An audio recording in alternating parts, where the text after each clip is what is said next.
right? The chemist who produced that drug said that it was not for athletes. You get the point? Yeah. It was built in Latvia when Latvia was still under the Soviet Union for the Russian soldiers who were fighting in Afghanistan to boost their performance. Okay. So it clearly shows that what it's a performance enhancing drug. Yeah. I disagree. They are not one of the greatest. They're the greatest. Okay. You see, Madrid has been wired to believe that whatever they do, they have to win. That is what the symbol of Real Madrid stands for. It's like Aitana. You understand? I mean, if you listen to the story of Aitana. Which Aitana are you talking about? Aitana school.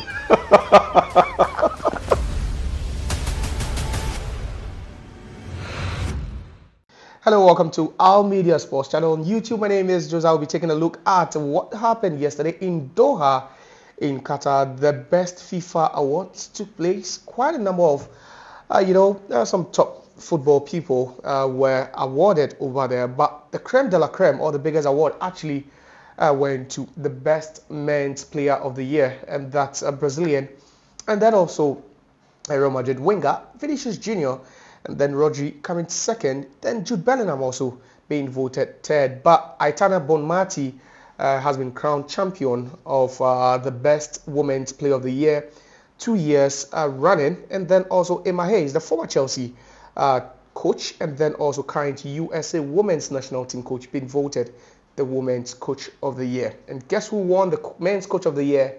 Don Carlo, steering Real Madrid to the UEFA Champions League title as well as La Liga title. So he was also voted the coach of the year. But there's been some controversies with regards to the award that Vini Junior won, because some people are voicing out their disapproval and then also disappointment, especially the Brazilian football legend stated that, it's been a while, or there's been some sort of, racial segregation as far as awarding black players and then also black players from some part of the world these accolades. Mind you, Ronaldo Nazario came out to even hail Vini Junior, saying that, he's a Brazilian, he's black, and he congratulates him for winning the award. So we'll be talking about all these things. Garnacho also winning himself the Puskás award after scoring that spectacular bicycle kick against Everton in the English Premiership. We'll also be touching base on Chelsea player Mudryk, who has been suspended indefinitely by the FA for using bad substance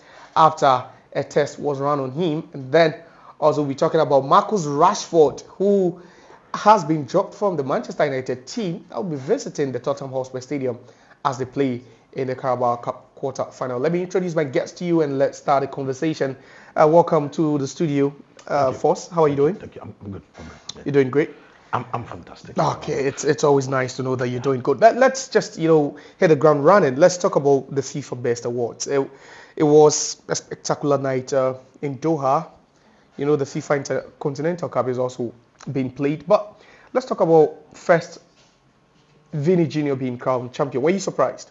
No, I wasn't, because Josiah, I have sat on this same platform and indicated that he should have won a Ballon d'Or.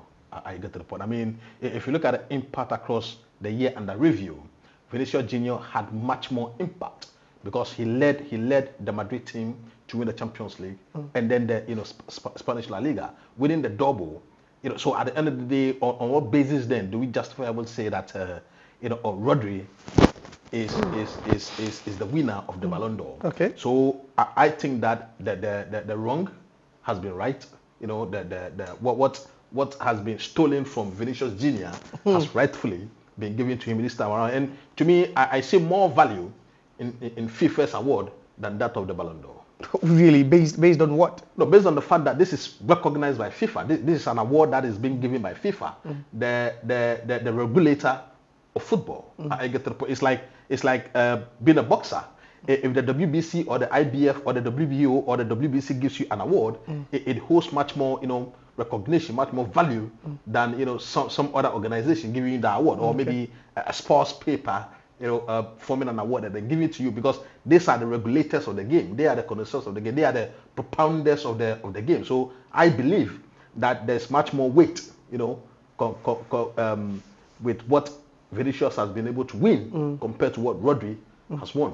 But we say standards has dropped because we talk about the most prestigious individual, prizes in world football, and the Ballon d'Or, sets the pace. You think FIFA have got a lot, even based on what FIFA President Gianni Infantino saying that the FIFA awards is quite, credible, it's transparent, and you see who voted and who didn't vote. You think it makes sense that it's about time FIFA, started, making some strides as far as being the top is concerned? The problem that FIFA did have, or the problem that they created for themselves, was merging with the Ballon d'Or organization. Because prior to them merging, the FIFA best player was what we all knew. Of course. I get to the point. Yeah. I mean, when Ronaldo won 97, 98, 99, what's the name? George Ponwia won 95. That was what we knew, right? Then all of a sudden, the Ballon d'Or, the French magazine came in, to also create their own award.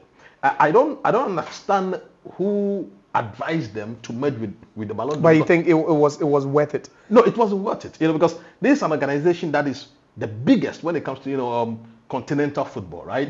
You see, in all the sporting activities that you see on earth, FIFA is the biggest organization when it comes to sports. So on what basis then do you align yourself with a magazine's award? So I think that is where they got it wrong. But it is good that they decoupled themselves from the Ballon d'Or. So they now have to try as much as possible, because we all know it's a fact that the Ballon d'Or has taken over in terms of momentum and popularity compared to relevance compared to the FIFA best. So it is now FIFA's duty and responsibility to make sure that they propel the FIFA best to the standard that we knew. We knew. Yeah. All right. So in October, when Rodri won the Ballon d'Or, there was this sort of meltdown, with a section of some football legends, especially Brazil football legends, who felt that Vini Junior was denied due to his race and also background, his that's where he's coming from. So now he wins it, and Ronaldo Nazario comes out to say that he's proud of him. He's black, he's Brazilian. You think at some point there's this sort of segregation and also racial diversity as far as someone or one winning that award is concerned, because we've not seen a black man win it since Ronaldinho won it in 2006. You think that has been corrected? And you share in the same thought as some of these legends, saying that the black players haven't been treated fairly as far as this award is concerned? Well, I wouldn't agree to that, Josiah, because if you are a good player, or if you are the best in the world, everybody's going to see it. That is why when Vinicius Junior did not win the Ballon d'Or last season, everybody critiqued the criteria. Everybody rightfully criticized the criteria and the means by which people voted, because that tells you that, or that indicates that everybody believed that Vinicius Junior should have won, not based on the fact that he's a black man, not based on the fact that he's a South American, not based on the fact that he's a Brazilian, but based on the fact that he led the Real Madrid team to the Champions League. He led the Real Madrid team to the Spanish La Liga, and he was the focal point of that team. Not necessarily based on where he's coming from, but by virtue of the fact that he was the best player on the planet under the year of review. So I really do not understand if people are justifying the fact that it is because of racial segregation.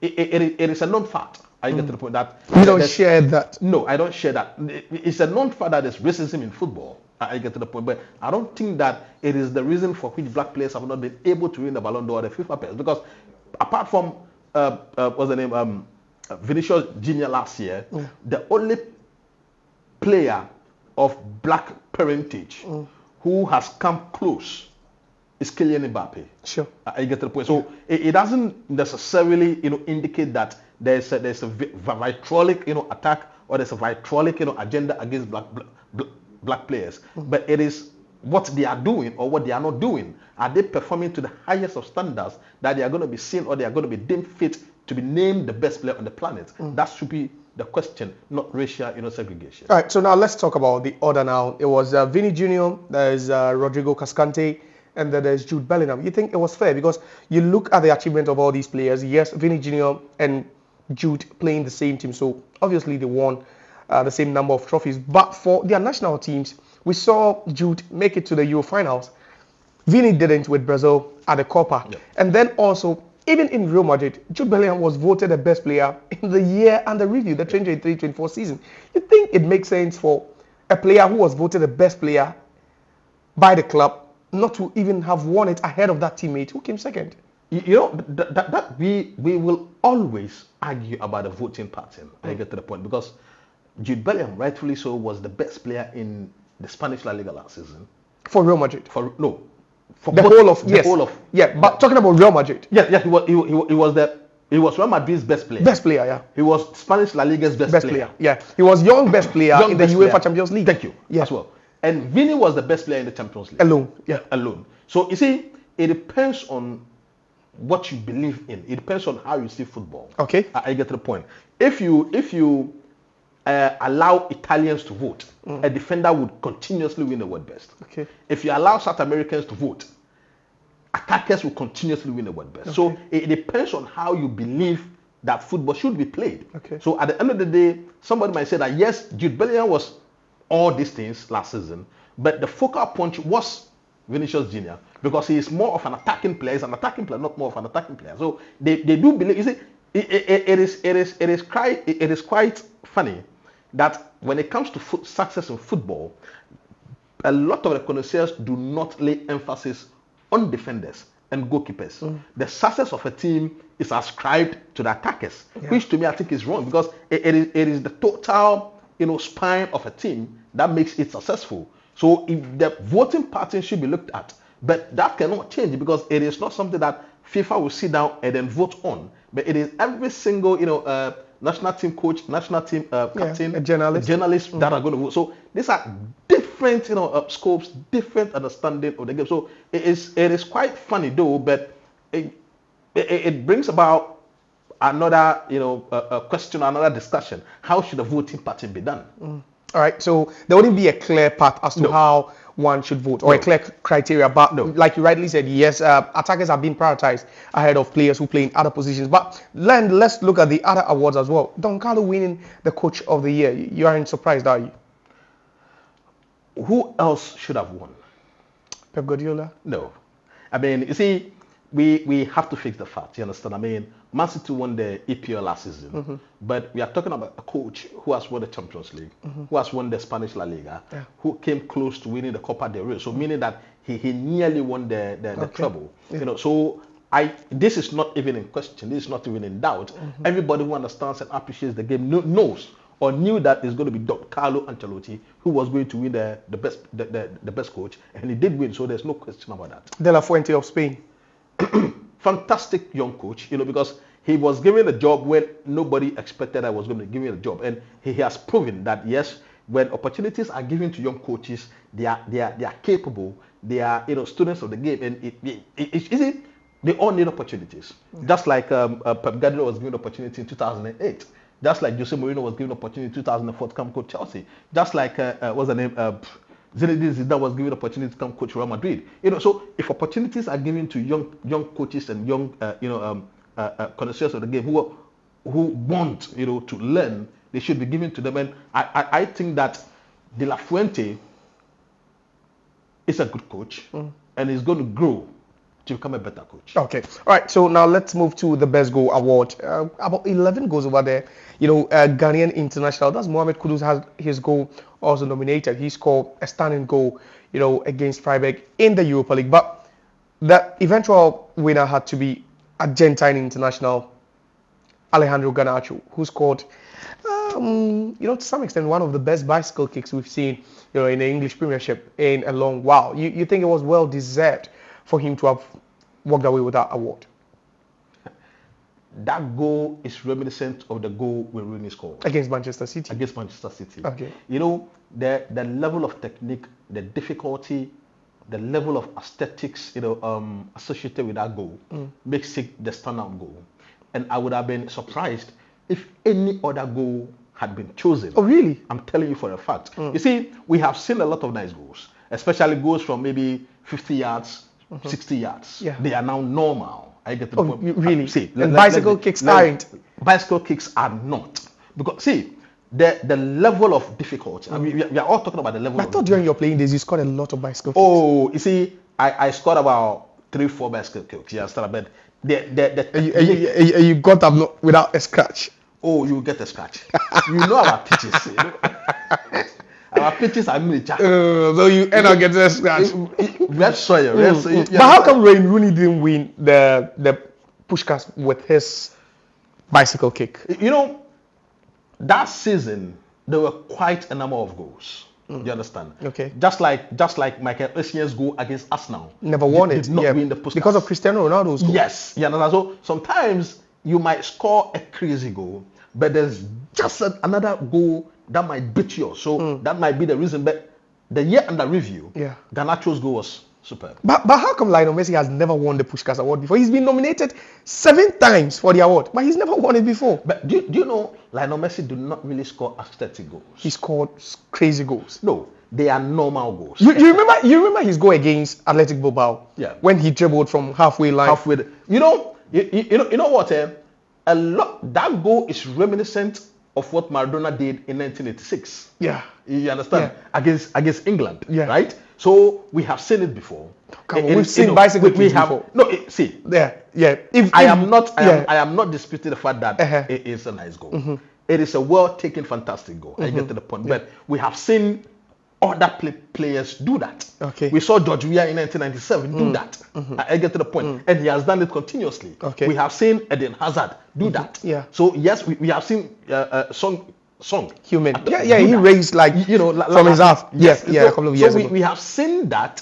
So it is not something that is out of the ordinary. It is something that is beautiful. Okay. But notwithstanding the fact that it's beautiful, we have seen better goals. Okay. All right. Let's stay with Garnacho and then Manchester United, because there's quite a lot happening within Manchester United, the whole tirade happening over there, because Ruben Amorim has dropped 2 players from the team sheet, or the match day list for the game against Manchester City.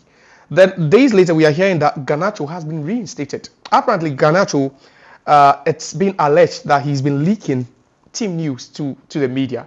But for Rashford, it has to do with the standards, at training and all that. But then Rashford also came out, quickly or impulsively to grant an interview saying that, yes, he wants to be back. But then he also opened the door to his future, with another team. You think it makes sense? And, it also makes sense that at this point, after all what his predecessors did with Marcus Rashford, it's Ruben Amorim who has the balls to drop him. Josiah, players have been given so much power and authority that they are misusing them. Okay. You get a point. I don't understand why a player could come out categorically where you have a contract with Manchester United, the biggest club in world football. Forget not the standing of Manchester United today, but when you take into history, when you take in prestige, when you take the totality of what a club stands for, what an institution stands for, Manchester United is the biggest club when it comes to world football. So for Rashford, right, to come out and categorically, lucidly state that he wants a new challenge, to me is funny. I get to the point. Isn't he being honest and candid? No. So there are some level of honesty that you need to keep under control. There's no way that Alex Ferguson will integrate back Marcus Rashford. You think it's done for him? Done and dusted. If the coach were Alex Ferguson. You see, as a coach, you are not necessarily supposed to be the best coach in terms of tactical understanding. Okay. But you need to be able to handle the players the way you see fit. Because you see, don't forget, you have egos in the squad. Sure. So if a player can come out and categorically, dissuade the people and say that he's fed up with the club.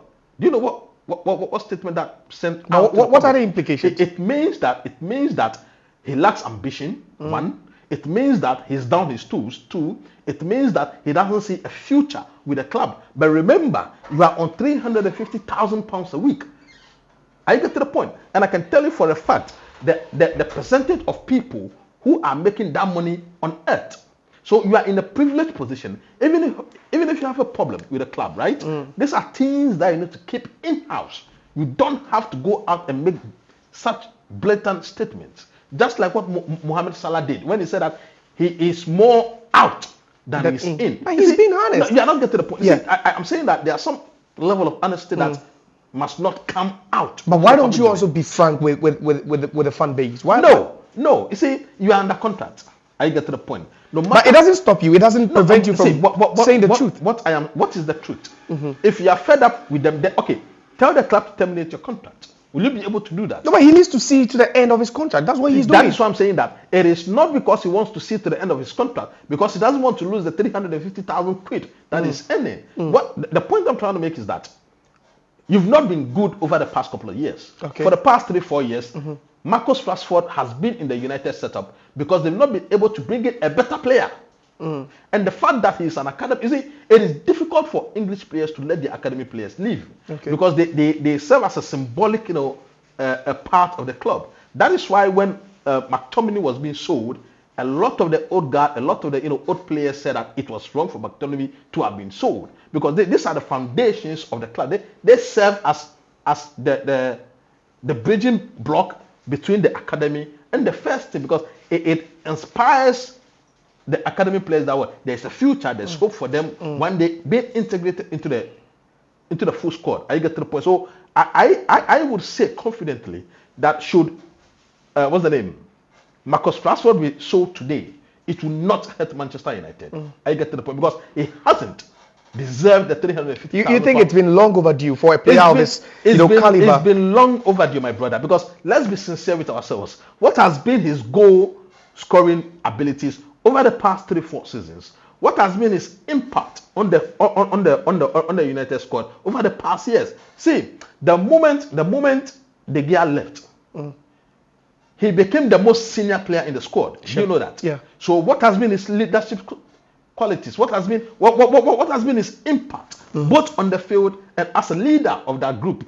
Because you are an academy player, you are a homegrown player, and the symbolism of the club is rested upon you. I get to the point, as an English and as a Manchester United born, somebody who has been groomed by the club. So, but you are not exhibiting the qualities, you are not exhibiting the attributes that former players have exhibited. If you are looking at it from a political scope, would you think he is someone that other players might look up to, but I think he's caused so much unrest, as far as Amorim's predecessors are concerned, and he's one of the major factors why these coaches do not succeed. I can say categorically that yes, that is true. That is why I also indicated that as a coach, you need to have a strong will. You need to be able to manage the egos of these players. You cannot ask for a day off for you to be seen clubbing. I get to the point. These are things that as a coach, you need to be able to manage them, because if you are not able to manage them, then what message are you sending to the rest of the squad? Okay. I get to the point because, you see, you have about 27, 25 players in the squad, and every single member must live above reproach. Every single team member, backroom staff, must live within a structured means of what? Rules and regulations. So if you, who is the embodiment of Manchester United, if is flouting the rules, right, left, center, then what do you expect the strangers or the foreigners who are being brought into the club to do? That is the question. All right, so let's move on from Manchester United. Let's go to Chelsea. There's a problem with Chelsea now because one of their most expensive players, in the history of the club, the Ukrainian, that's Mikhailo Mudryk, has been suspended by the EFE for using unlawful or illegal substance. So, what we are hearing is that he's seeking counsel, and definitely he might want to appeal the charges and then also subsequently the ruling. But what do you have to say about that? It's been a long time we had something like this. Paul Pogba perhaps could be the last, popular or, big player we had being attributed to something like this. You're surprised that a player who is not really getting game time is on drugs? No, Josiah, it is a really difficult and touchy situation, okay? Because when it comes to PEDs, right, performance enhancing drugs, we have to be very careful. Sure. I get to the point, because you can eat contaminated food, which can lead to toxins that can be linked or that can be metamorphosized into these PEDs. Sure. I get to the point. So we cannot categorically say that he took performance enhancing drugs, right? But the substance that was found in his A sample was Melodium, right? And Melodium is a performance-enhancing drug. Sure. Do you understand? But you see, the funny thing is that in 2016, Maria Sharapova, a tennis player, one of the most recognizable tennis players, was banned for the same drug. Sure. Do you understand? She was suspended for 2 years. But quite funny, the scientist, the chemist, right? The chemist who produced that drug said that it was not for athletes. You get the point? Yeah. It was built in Latvia when Latvia was still under the Soviet Union for the Russian soldiers who were fighting in Afghanistan to boost their performance. Okay. So it clearly shows that it's a performance enhancing drug. Yeah. You get the point? It's a performance enhancing drug. So did he take it intentionally, or did he eat something else that is contaminated that led to the sample being found? So we would have to be very careful in trying to analyze the whole situation. Yeah. And I have heard that he's gone for the law firm that represented Paul Pogba. Yeah. It just tells you that he's prepared to fight. But in the event he's been charged and found guilty, how does that affect him going forward? Because already after making that big money move from Ukraine to England, he's struggling. So you think that could be the end of the road, right? You see, when based on talent alone, based on pure skill set, Mudryk is a fantastic player. Yeah. I really do not know what is going on in the background, what is going on with his personal management, what his agent and managers are telling him. I get to the point. But when it comes to the reasons for which he's not getting playing time, I really do not know. But you see, when he's given minutes, he comes in and then changes the course of the game. Sure. So it just indicates that he's got a talent, he's got whatever it takes to succeed at the highest level. But I would not want to preempt what the judgment is going to be, because we have seen countless occasions where players are accused of taking drugs, where they've been cleared because of misunderstanding. So what is going to happen currently is that he's going to call for his B sample to be tested. I get to the point. Yeah. Then he would rightfully adduce or deduce the evidence that whether it is what's the name, mistakenly injected, or through contaminated food, or whatever means that it happened. Because you remember, a decade or so ago, when the Kolo Touré was banned for the same thing, he said that he took slimming drugs that belong to the wife. So there are justifiable reasons for which players can be excused by this thing. So I wouldn't sit here and then preempt what is going to happen. All right. So the first ever, or the inaugural FIFA Intercontinental Cup just came to a conclusion in Doha, Qatar, and Real Madrid have been crowned champions. So yet again, it's the first of its kind.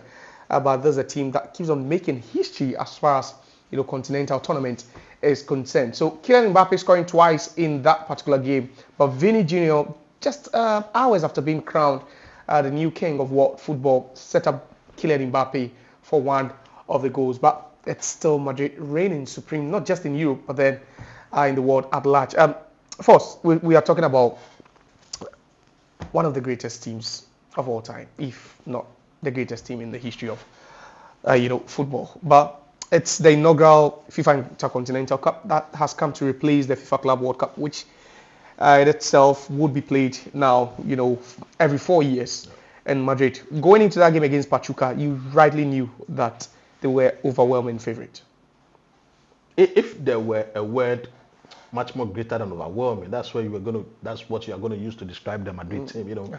And you rightly, indicated that Madrid is one of the greatest, but I disagree. They are not one of the greatest. They are the greatest. Okay. You see, Madrid has been wired to believe that whatever they do, they have to win. Do you understand? From Ramon Calderon, from Sanchez to Ramon Calderon to Florentino Perez. I mean, these are socios. These are what's the name? CEOs who believe in winning. I get them. You see, that is what differentiates them from the other top teams, from Man City, from Bayern, from Chelsea, from United. They are built. They are wired to win. I get to the point. Yeah. No matter the player that comes in, that player is built to win. That is what the symbol of Real Madrid stands for. It's like Aitana. You understand? I mean, if you listen to the story of Aitana, you know, to still be going strong at 100 years. Which Aitana are you talking about? Aitana school.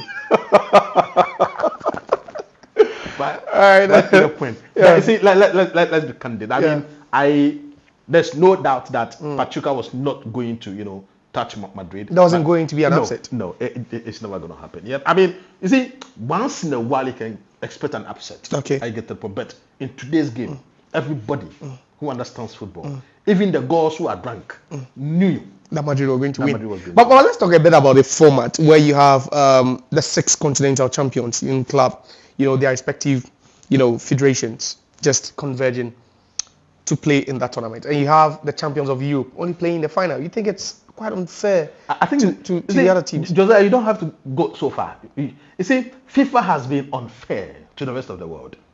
Football is not played only in Europe. Of course. I get to the point. I mean, football is played in South America, in Asia, in Africa. Okay, if they want, let Asia, Africa, and then South America or CONCACAF form their own And play against the European champions. No, we play against ourselves so that Europe can take their of course. their own, because you can look even at World Cup format. Of course. Europe has about 54 countries. Yeah. But they have the biggest slot allocation. Yes, they have the biggest slot. No, Europe's about 30-something countries, and they have the biggest slot. Yeah. Africa has the biggest confederation, But yet, we were given only I think 9 or so. 9, yeah. I get to the point. So it just tells you that what there's a clear. I don't want to be too harsh. There is a clear, intentional, what's the name? Lucid agenda from FIFA to let Europe dominate. I get to the point, because I can tell you for a fact. See, football or world football will not be nice or will not be entertaining without African football, without South American football. Sure. Yes. So we have to have an equal footing. Okay. I get to So the it's point. quite unfair for the European champions just to play It's as simple. It is not quite unfair. It is unfair. It is totally unfair. I get to the point, because every champion is a champion. Sure. Whether they're a champion in Europe, whether they're a champion in Asia, Yeah. whether they're a I think champion in Oceania, it's equivalent, you know. it's all a, the- yes. Yeah. I get to the point. So I don't know why there's a clear discrimination against all the other confederations for Europe. I really do not know. But let's talk about the FIFA Best Men's Award winner, Vinicius Junior. He couldn't get on the score sheet in this one, but you know, just hours after winning the top prize, then he set up Kylian Mbappe for the first goal. You think it's just the icing on the cake, and it cements his status as now a legendary player and one of the best in the world? No, I mean it is not in doubt. You know, the talent of Vinicius Junior. I believe that he would go and step into the footsteps of great Brazilians. You understand? And I can tell you for a fact, if you mention the best 10 or 15 players who have ever played football, you have majority of Brazilians in that list. I get to the point, from Pelé to Garrincha to Bebeto to Romario to Ronaldinho to Ronaldo, you know, all of them. I get to the point. Fantastic players. And Vinicius Junior at age 24 is shaping to become one of them. So yes, it is an icing of the cake. But you see, I want him to move from strength to strength. Because if you look at his beginning at Real Madrid, where he was shambolic, where he was just poor, where nobody believed that he could become what he has become today, and what he is doing today, there's a clear distinction from that time and today. So I just want him to, you know, ride on what he's doing, what he's been able to achieve today. And you see, but I just want him to tone down the aggressiveness against, you know, the supporters a bit. It takes out of his game. Nobody is doubting his talent, but it takes a toll on him. I get to the point, he gets a bit frustrated. He should understand and accept the fact that what people are going to be judgmental towards him, people are going to be discriminatory towards him. But he should look at his big brother, Ronaldinho. Among all the insults that were hurled at him, that his truth was, you know, but you see him play football with a smile. Yeah. And that is what made people like him, to the extent that he became the second player to get a standing ovation at the Bernabeu. Yeah. Yes. Right. Thanks very much. So this is where We call it a wrap. Thanks to Atiga Maoli first, my guest on the show, and thanks to you also. But don't forget to subscribe to our channels. Like I said, across all social media networks. There's X, there's Facebook, there's TikTok, and then also there's YouTube, and it's our Media Sports channel. Bye.